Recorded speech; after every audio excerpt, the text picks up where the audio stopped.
Gracias. Buenas tardes a todos. Yo antes de nada, antes de aludir a este tema, tengo que decir que a veces percibo que nos da igual que desde los años 80-90 se haya multiplicado por millones de veces la recarga electromagnética en la atmósfera.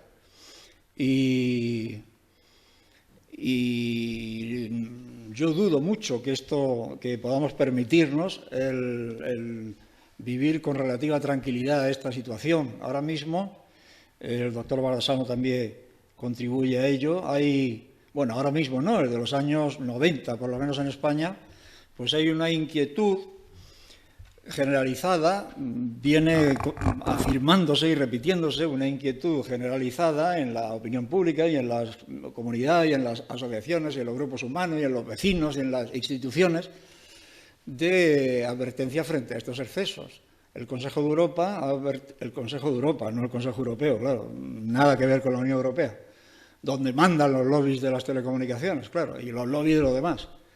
El Consejo de Europa sí está poniéndose serio, recomendando seriamente a las instituciones que reduzcan todo lo posible precisamente la densidad de potencia, efectivamente, antes aludíamos a ello, a la densidad de potencia de las radiaciones en un determinado lugar, porque eso es lo verdaderamente importante, la potencia que nos envuelve y que podemos medir en relación con cualquier campo, fundamentalmente la telefonía móvil. Bueno, el tema que a mí me viene interesando, aunque es verdad que avanzo mucho menos de lo que yo quisiera, es el de la relación entre esa recarga electromagnética en nuestra atmósfera e inevitablemente en la ionosfera, sea voluntariamente o involuntariamente, vamos, en cualquier caso, por efectos antropogénicos, influye o no en el clima.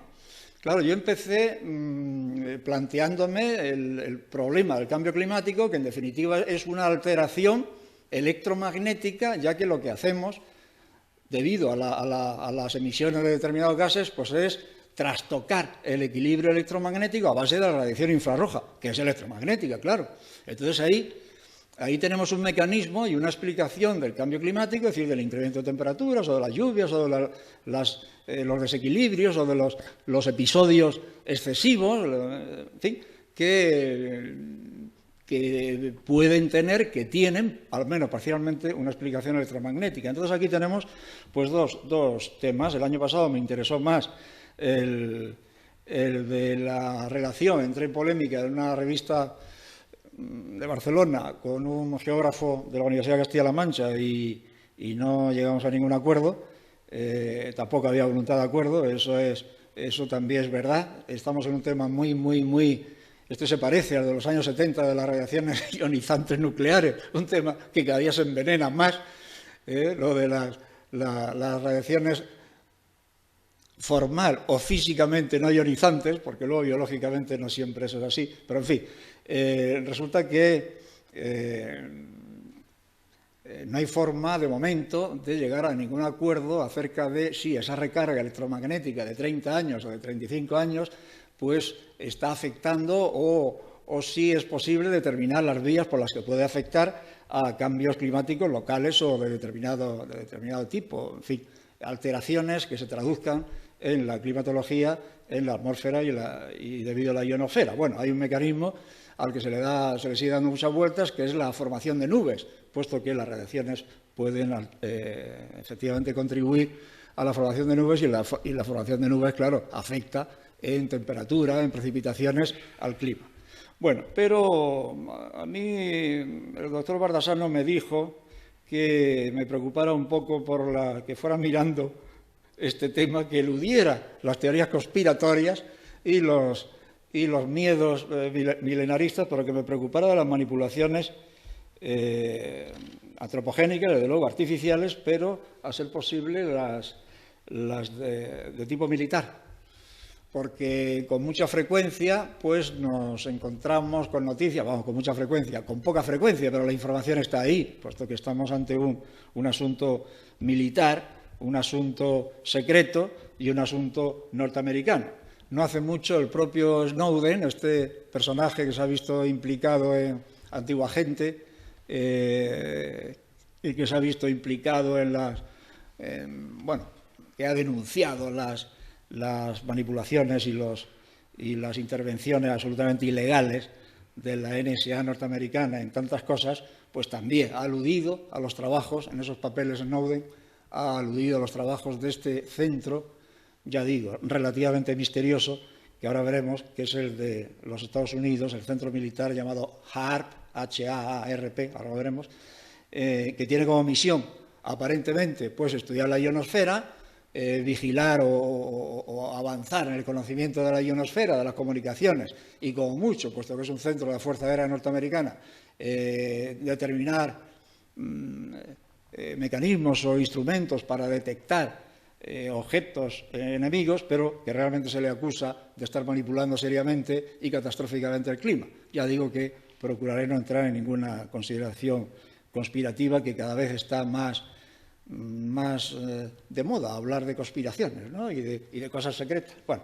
el caso es que, desde luego, nuestro planeta es electromagnético, los seres vivos lo somos. ¿Cuántas veces nos tenemos que responder en este tipo de actos y tal a gente que dice, bueno, y es que yo además soy hipersensible? ¿Qué pasa? Soy hipersensible y no me vale la legislación ni la normativa existente porque soy hipersensible, y habría que pensar en mí y en un montón de seres humanos que a lo largo del planeta son igualmente hipersensibles que yo. Bien, entonces es un hecho indudable esa interacción entre los humanos y su ambiente, es inevitable, es omnipresente y es trascendente. Ahí le falta una N. Evidentemente es importante. El clima es un factor físico complejo de gran influencia en las sociedades humanas. La modificación del clima, desde luego, es posible. En mi tierra, yo soy de Levante, y desde luego lo de espantar las nubes es un tema tan legendario como lógico, cuando los agricultores fuertes, sobre todo los de los invernaderos, pues no quieren que la humedad estropee la cosecha, entonces pues se espantan las nubes, ¿no? Es muy difícil ver a la avioneta, pero en fin, por eso digo que es todo una película y una leyenda, pero que seguramente eso hay una parte importante de verdad. Es posible y desde luego inseminar yoduro de plata, eso se ha hecho y supongo que se sigue haciendo. Es deseable desde el punto de vista militar, porque claro, el clima es un objetivo, es un objeto a mangonear sobre él, y desde luego es un objetivo, si es que queremos ampliar la capacidad de intervención militar. Y es inevitable desde el punto de vista del desarrollo económico, es inevitable, alteramos los humos, los desequilibrios, en fin, distinto. Ahora veremos algunas vías de desequilibrio en este sentido. Bien, la sociedad electromagnética nos amplía las preocupaciones, así que, y claro, desde no hace mucho tiempo. Bueno, cuando se estudian los precedentes, tanto de los problemas de las grandes líneas de transporte, tipo 500.000 o más voltios de Canadá, de Siberia, o incluso de la radio inicial y sus primeros miedos, pues desde luego nos vamos a principios del siglo XX, pero en fin, desde luego la nueva situación cualitativa y cuantitativamente distinta es la de los años 80 y 90 en adelante. Bien, ahí tenemos la magnetosfera, que debido a ese azar maravilloso de la construcción del universo nos relaciona con el espacio exterior, sobre todo con el Sol, nos relaciona en general, desde luego, favorablemente. Antes de ella tenemos la ionosfera más próxima, que, como su nombre indica, pues está cargada eléctricamente debido a todo lo que recibe de fuera y también de dentro del planeta. Fundamentalmente le afecta lo que viene del Sol y también del espacio exterior. Es más o menos un plasma o un medio, un entorno, un gas ligerísimo de electrones libres, de iones positivos, etc. Y desde luego está sometida a importantes cambios. ¿Cuántas veces decimos, pues hoy las comunicaciones radioeléctricas o las emisoras, en mi tierra eso se ha dicho mucho, hay tormenta, hay no sé qué, no sé cuánto, pues no oímos las emisoras de Argelia o de Marruecos? Bueno.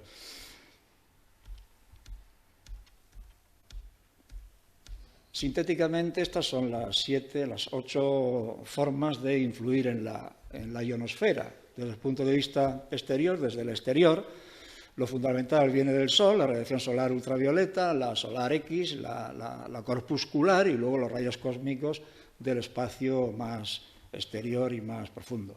Y desde el planeta, pues primero las variaciones meteorológicas del propio ciclo, de la propia máquina termodinámica terrestre, las variaciones en el campo geomagnético, que eso lo controlamos poco, ahí está, y es verdad que naturalmente la vida ha tenido tiempo de acostumbrarse a esos geocampos. Y luego he subrayado, he puesto en negrita las emisiones electromagnéticas terrestres, que son las que nos interesan, y desde luego también la emisión de compuestos químicos, que afectan también a la situación eléctrica o incluso radioeléctrica o electromagnética de la ionosfera. Cuando hablamos del problema del agujero de ozono, aludimos a emisión de compuestos químicos que acaban alterando una realidad electromagnética porque producen un agujero en la capa de ozono en la estratosfera. Esta es la ionosfera, famosa sobre todo, vamos, la figurita esta es la que siempre se utiliza para ver que con onda no demasiado corta, pues podemos, y se ha hecho en la radio comercial, podemos comunicarnos a lo largo de todo el planeta debido a las sucesivas reflexiones. Esta es y este es el efecto espejo, y desde luego su capacidad de reflexión es una función del grado de ionización, que es muy variable. Todas las perturbaciones exteriores le afectan, también influyen las variaciones antropogénicas, esas son las que nos interesan. Determinadas emisiones de radiofrecuencia pueden resultar perturbadoras, ahora veremos algunas, y ese sistema, ionosfera interior o superficie, funciona como un condensador. Estamos dentro de ese condensador gigantesco con una placa positiva, que es la de arriba, y la negativa, que es la de abajo o la superficie terrestre. Hay aquí una alusión a Tesla, que siempre, de vez en cuando se pone de moda, a veces por su aniversario, a veces porque desde luego fue un personaje extremadamente peculiar, que trabajó muchísimo, que tuvo muchísima mala suerte, su carácter además debía de ser insoportable, no entendía las reglas comerciales del negocio eléctrico, ni electrónico, ni nada, todo lo hacía mal en ese sentido, no le interesaban las patentes, aunque registró bastante, se peleó con las figuras norteamericanas, en fin, Marconi no, pero Edison y Westinghouse sí lo eran, se peleó con los tres. No pensaba de aquella manera y murió en la más absoluta pobreza. Sus papeles quedaron intervenidos por los servicios secretos y parece ser que algunos de ellos ni siquiera, aunque se conocen los temas en los que trabajó, pues hay algunos que andan por ahí más o menos cerrados, ¿no? También a veces resurge la polémica porque hay quien lo reivindica como serbio y hay quien lo reivindica como croata, que era lo que faltaba, ¿no? Pero, en fin, parece que desde luego era serbio, fuera de la Serbia histórica, pero serbio. Bueno, ha habido en los últimos años varias exposiciones, supongo que a partir del aniversario de su muerte, de los 150 años o lo que sea, o de su nacimiento, 1856, y con exposiciones y con libros, en fin, el personaje es absolutamente inagotable y es muy interesante, totalmente bohemio, excéntrico y supongo muy difícil de entenderse con él, pero importante por sus aportaciones. Sus aportaciones fundamentales eran sobre el electromagnetismo y sobre la atmósfera y la ionosfera. Él entendía que podía establecerse una comunicación universal y desde luego gratuita, electromagnética, pero dentro de la atmósfera terrestre. Y además creía que se podía transmitir la energía eléctrica sin hilos, sin conductores, en fin, una serie de cosas. Y algunas las llegó a demostrar o a montar, pero ya digo, su vida era tan impredecible y tan poco ortodoxa que han quedado pocas cosas confirmadas. Bueno, la guerra climática consistiría en la modificación artificial de la ionosfera. Por supuesto, utilizando en principio esa facilidad de reflejar la onda y de alcanzar de esa manera cualquier zona del planeta, aunque esté en las antípodas, claro. La emisión de radiofrecuencia de gran potencia puede perturbar los equilibrios ionosféricos. Yo creo que esto ni siquiera es una hipótesis, esto debe de considerarse lógico. El modo, la forma, o las características concretas, pues eso es otro tema. Ondas de gran potencia, de HF, ni siquiera RF, de High Frequency, sencillamente pueden inducir alteraciones sensibles mediante calentamiento, porque lo importante, antes también se ha hablado de esto, es la potencia. Bien es verdad la potencia puesta en marcha, en uso. Bien, es verdad que siempre tenemos que tener en cuenta que la energía es una función de la frecuencia, pero nos interesa la potencia, ¿no? La energía siempre será una K por la F, y por eso hablamos de radiaciones ionizantes cuando hemos llegado a los 10 elevado a 15 o 16 terahercios, en fin, a los 12,4 electronvoltios en unidades energéticas, ¿no? Aquí estamos por debajo de esos niveles energéticos, pero podemos emplear la potencia que nos convenga, como ahora veremos, que es lo verdaderamente importante. Este es el campo, el HAARP, High Frequency Active Auroral Research Program. Claro, muy beatíficamente, su nombre es investigación de las auroras activas o de activación de las auroras boreales, que es un fenómeno, pues bueno, tan maravilloso. Espero que lo hayáis visto todos alguna vez, si habéis ido al Círculo Polar Ártico o más abajo, que también se ve, porque es impresionante. Claro, se expresan de forma natural, pero también se pueden provocar. Bien, en definitiva es un calentador. El HAARP, o la instalación esta, es un emisor o un generador que se traslada a un campo ahí está, el campo de antenas, que transmiten con una gran potencia. La potencia es de ese orden, hasta 9 megavatios, porque estamos hablando de centenares de antenas. 9 megavatios es una disparate, no hay ninguna concentración en el mundo probablemente con esa potencia. Pero las frecuencias ni siquiera son microondas. Estamos ahí de 2,8 a 10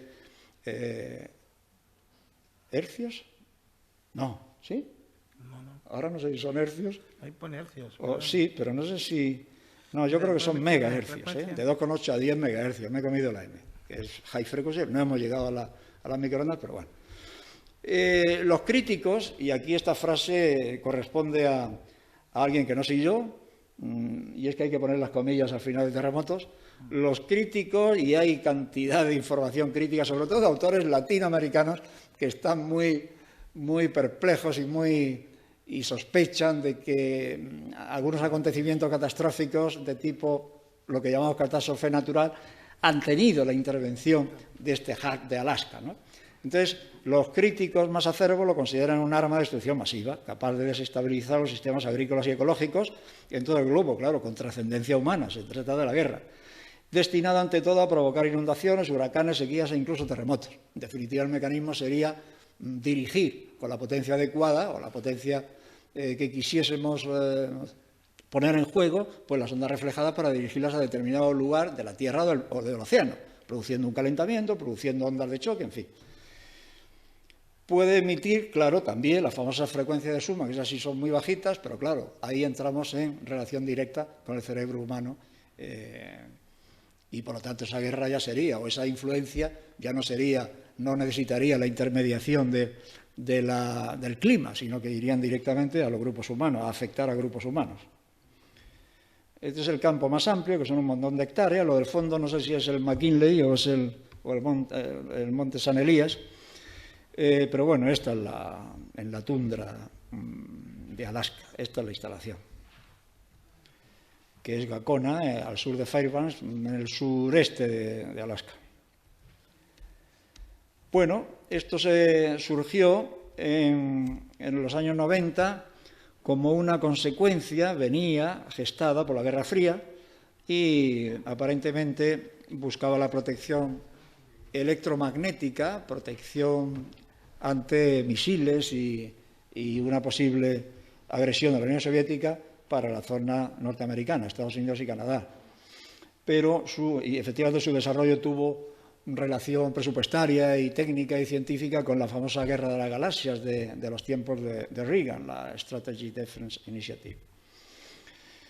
El pretexto, ya lo dije antes, pues era experimentar pacíficamente y honorablemente en comunicaciones y, como mucho, en localizar los objetos enemigos por aquello de defender el territorio norteamericano de una posible agresión soviética. Se trata, en definitiva, desde el punto de vista técnico, de un calentador de resonancia ciclotrónica de electrones que incrementa la densidad de las partículas cargadas. Esto lo dice Eastlund, que es uno de los que patentaron algunos de los sistemas ya muertos, algunos de los sistemas esenciales de esa instalación, y que se convirtió luego en un crítico y en un prófugo del HAARP.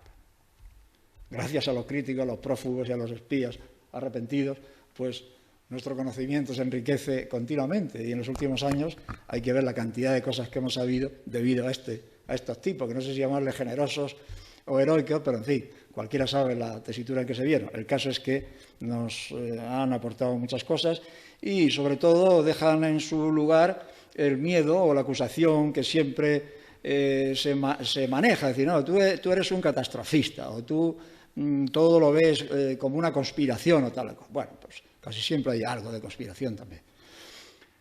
Este sería el mecanismo de formación de nubes en relación con la manipulación, digamos, pacífica o no militar del clima. La ionización modifica la nubosidad, la atmósfera puede absorber emisiones de radiofrecuencia, desde luego, la mayor o menor nubosidad modifica la cantidad de calor que llega a la Tierra e induce la variación climática correspondiente. Por supuesto que esto y el inicio del estudio de la formación de nubes los pone en relación con los rayos cósmicos exteriores. Yo planteo y vengo planteando la conveniencia de estudiar y de ver si hay alguna pista que produzca los mismos efectos, pero a partir de los campos electromagnéticos nuestros, de la superficie, de tipo comercial, del industrial, en fin, debido a la super recarga electromagnética de tipo artificial o antropogénico que venimos haciendo desde hace 30 años. Y, por supuesto, las variaciones de las emisiones del ciclo solar, del viento solar, las tormentas solares, por supuesto. De vez en cuando se nos habla, estamos en el ciclo de 10 años, de 11 años, cuidado porque el Sol está en actividad excepcional y las telecomunicaciones pueden sufrir, y la navegación aérea, no sé qué, no sé cuánto. En fin, estas cosas nos las advierten continuamente.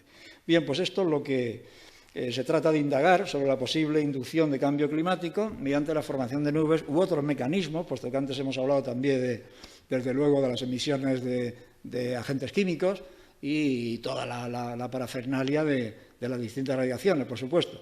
Pero, en definitiva, nos interesaría avanzar y saber un poco más sobre esos posibles efectos. Yo acabo por donde he empezado. Me parece, a veces en las polémicas, cuando entramos en estas batallas por los vecinos que se oponen a los ayuntamientos y al ministerio y tal, contra antenas y tal y cual, pues acabamos siempre, de alguna manera, diciendo, es que, a ver, ¿quién se atreve a decir que da lo mismo, que no pasa nada, que tenemos una atmósfera igual de inocua que hace 30 años, porque la recarga electromagnética, como está por debajo de 12,4 electronvoltios, es decir, que no ha llegado a los niveles, no son frecuencias de ionización, pues entonces no hay que preocuparse.